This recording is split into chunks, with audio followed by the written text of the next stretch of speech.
Part 3, Chapter 30, page 89. Thanks for shopping at Home Depot.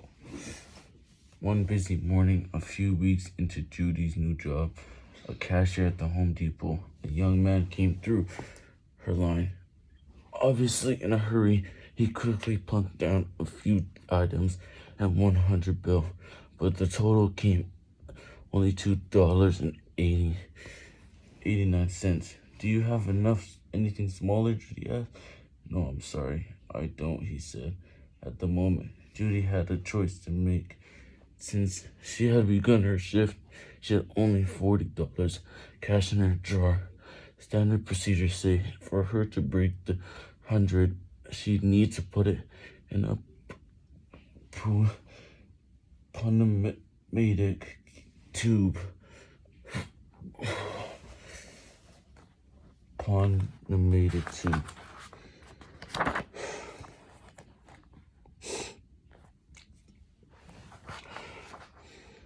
And send it up to the office. But Judy thought that would make more time than her customers seemed to have, not to mention the other customers in line behind him. So here's what she did. She reached under the counter, grabbed her purse, and took out $2.89. Put it in the register procedure, and the transaction tore off the receipt and handed it to the young man along the merchandise and his 100 bill. Then, with a smile, she said to the customer, "Thanks for shopping at Home Depot." The man stood there for a few moments before he figured out what she'd done. Finally, somewhat stunned, he thanked her several times and took off. As far as Judy concerned, that was the end of it.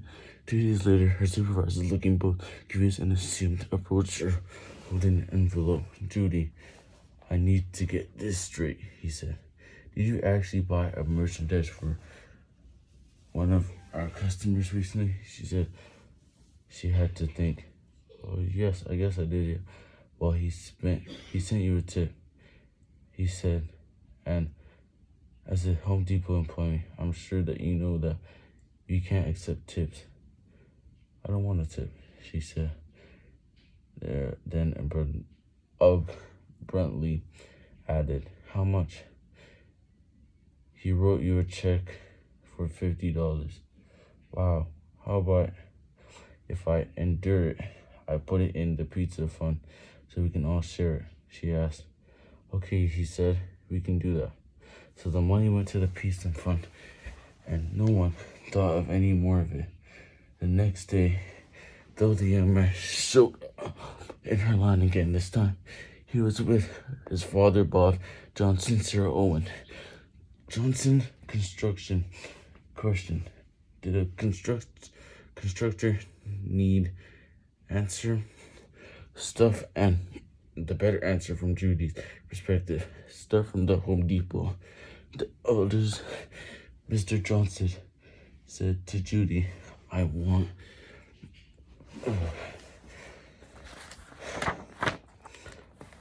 you to know that because of what you did to serve my son the other day, we decided to start getting everything we need from your folks. Isn't that something? Never let it be said one person can have an impact, especially if she or he is willing to take risks. Remember, Judy was in a hurry, a bit of a sight spot. The young man was in a hurry. People were lined up behind him. A number of procedure said she'd have to make them all wait while she got change.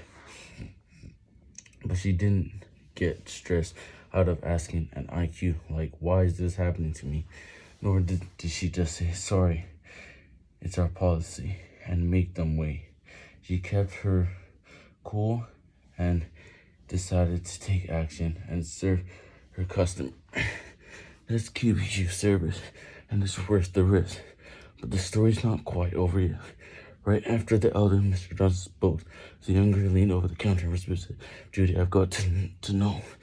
You got to know what, she whispered back. The day you bought my merchandise, how much higher would have you gone?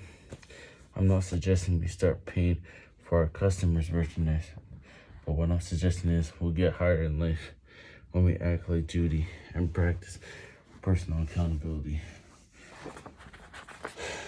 It's facts. Chapter 31. We're almost done, boys. We're almost done. Leaders at all levels. Are you a leader?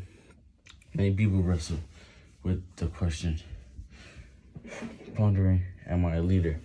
Or is my manager the leader? Is the company president the leader? Is the vice president of this of my division? Or they think maybe the leader is my peer who was granted the title of team leader. I met one man though. He had no doubt about it all. While speaking to a group, I asked how many are you leaders? This guy jumped up in the back row and yelled, I'm a leader. You bet I am a leader. So I asked, what's your name, sir? And he said, Jim Leader.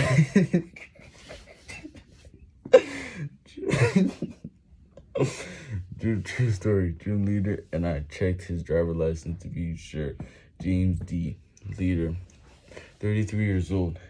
You know what that means. For about 31 years, I've been able to say confidently, not only I'm a leader, but also I'm born a leader.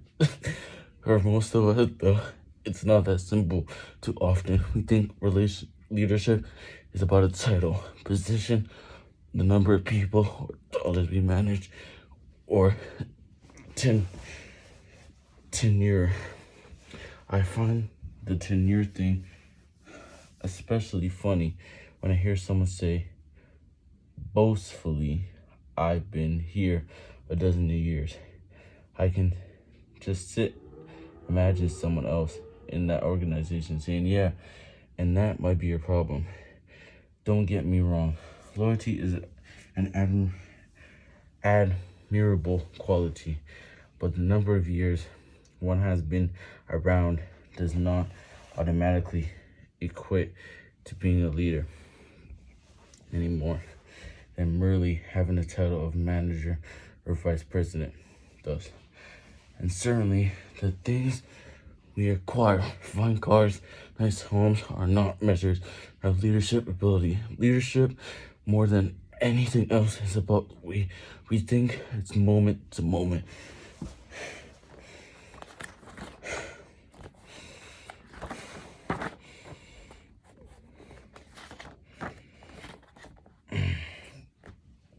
Disciplining our thoughts. It's about practicing personal accountability and choosing to make a positive contribution. No matter what our role, our level, a receptionist, an engineer, a salesperson, a temp, a cashier, they all can have leaders. Judy at the Home Depot was parents. Absolutely. Parenting may be the most important leadership role there is. Are you a friend, little league coach, volunteer, or someone who has an influence with others' work? The simple principle holds true. If we think like leaders, we are leaders. So again, are you a leader? Think about it. Chapter 32, Cornerstone of Leadership. Do you remember Jacob Miller from chapter 1? He was a QBQ hero at the rock bottom who asked his manager to get me a Diet Coke. Oh. Well, Jacob was not the only hero in that story. His manager was one, too. And it's time we gave her some recognition. Think about this. Jacob ran to her and said, hey, would you get this guy a Diet Coke? What did she say? Yes, but more important, what didn't she say? She didn't come back with one of these responses. Wait a minute, Jake. What works for whom here anyway.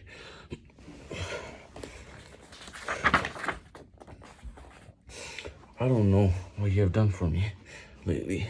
Oh, remember when you dropped the ball recently? If I do this for you, Jacob, what will you do for me?